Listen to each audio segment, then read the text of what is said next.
শুরু করবো। আমি শর্মিষ্ঠা রয়েছে আপনাদের সঙ্গে। ভোটের আগে শহর কলকাতা ইডির তল্লাশি 4 নম্বর মিডলটন স্ট্রিটে এই তল্লাশি চলছে। কেন্দ্রীয় এজেন্সির আধিকারিকরা রয়েছেন শিল্পপতির বাড়িতে তল্লাশি। আরো একবার ছবি দেখাবো।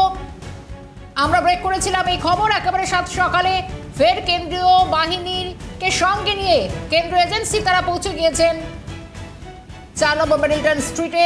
এক শিল্পপতির বাড়িতে তল্লাশি চলছে, আধিকারিকরা রয়েছেন। কি সূত্র ধরে তল্লাশি আরও একবার অবশ্যই আমাদের জানার চেষ্টা থাকবে। বাহিনীকে সঙ্গে নিয়ে শিল্পপতির বাড়িতে পৌঁছে গেলেন। গত কয়েকদিন ধরে ভোটের আগে রাজ্যের বিভিন্ন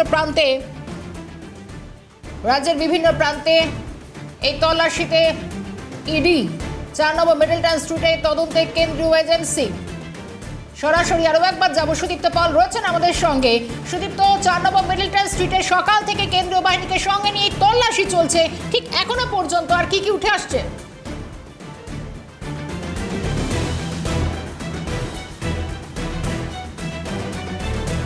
দেখো, এখনো পর্যন্ত কেন্দ্রীয় বাহিনী ঘিরে রেখেছে এই 4 নম্বর মিডলটন স্ট্রিটের বাড়িটি এবং ভেতরে কিন্তু ইডির আধিকারিকরা রয়েছে। সকাল প্রায় 6টা নাগাদ ইডির একটা বিশাল টিম কেন্দ্রীয় বাহিনী নিয়ে এখানে হানা দেয় এই সেই বাড়ি।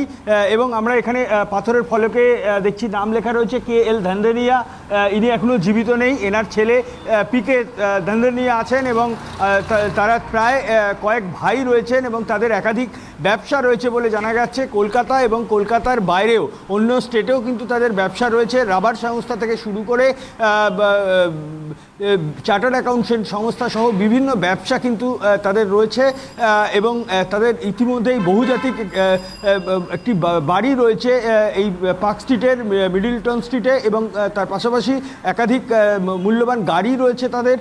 এবং এই মুহূর্তে ইডি আধিকারিকরা তল্লাশি অভিযান চালাচ্ছেন ভেতরে এবং খতিয়ে দেখা হচ্ছে তাদের এই ব্যবসায় এবং ব্যবসার সঙ্গে জড়িত টাকা সূত্র খোঁজার চেষ্টা হচ্ছে। কোথা থেকে টাকা লেনদেন হয়েছিল, কিভাবে টাকা এসেছিল, এই সব বিষয়গুলি ইডির তরফ থেকে কিন্তু খতিয়ে দেখা হচ্ছে। সব মিলিয়ে কিন্তু সকাল 6টা থেকেই তল্লাশি অভিযান প্রায় শুরু হয়েছে।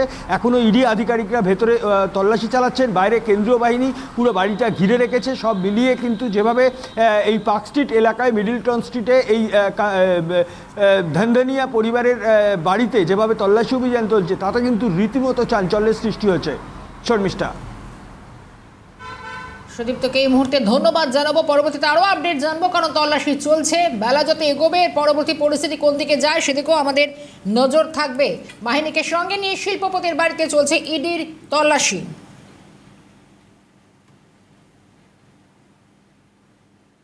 পরের একটি খবর, ভোটের আগে ফের এই তৎপরতা ইডির, কারণ কলকাতায় একাধিক জায়গায় তল্লাশি চলছে। কিছুক্ষণ আগে দেখালাম এবং ডিসি পালের বাড়িতে কেন্দ্রীয় এজেন্সির তল্লাশি। সল্টলেকে CK 111 ব্লকে 111 ব্লকে সকালে পৌঁছে যান ইডির কর্তারা। 4 নম্বর মিডলটন স্ট্রিটের ছবি দেখালাম। এবার সল্টলেকে আরও একটি জায়গায় CK 111 ব্লকে সকালবেলাতে ইডির কর্তারা এখানেও পৌঁছে গিয়েছেন। টেলিফোন লাইনে রয়েছেন প্রতিনিধি শুভজিৎ দে। শুভজিৎ, মূলত আজ সকাল থেকে আবারও দেখা গেল বিভিন্ন জায়গায় ইডি কর্তারা পৌঁছে যাচ্ছেন।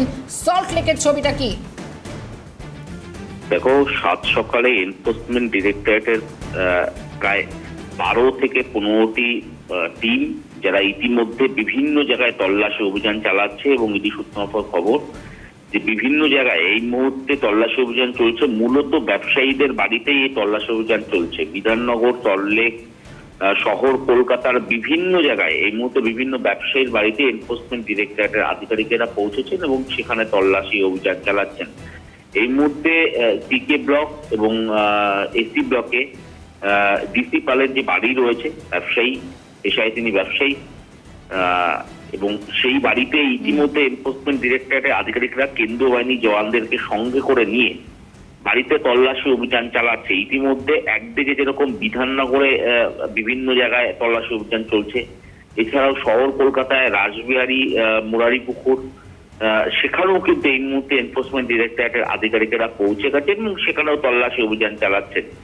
ইতিমধ্যে শহর কলকাতার বিভিন্ন জায়গায় যেরকম তল্লাশি চলছে এবং কি নিয়ে এই তল্লাশি অভিযান তা এখনো পর্যন্ত স্পষ্ট করে জানানো হয়নি এনফোর্সমেন্ট ডিরেক্টরেটের তরফ থেকে।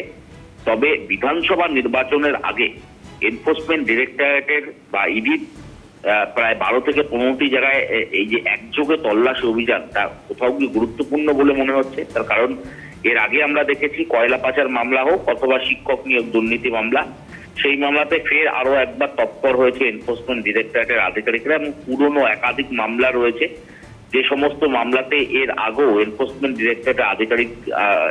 ডিরেক্টরেটের পক্ষ থেকে বিভিন্ন জায়গায় তল্লাশি অভিযান চালানো হয়েছে। সেই মতন আরো একবার একেবারে বিধানসভা নির্বাচনের আগে রাজ্যের বিভিন্ন জায়গায় একযোগে এনফোর্সমেন্ট ডিরেক্টরেটের তল্লাশি অভিযান একেবারে গুরুত্বপূর্ণ বলেই কিন্তু মনে করা হচ্ছে। শর্মিষ্ঠা, ধন্যবাদ শুভজিৎ।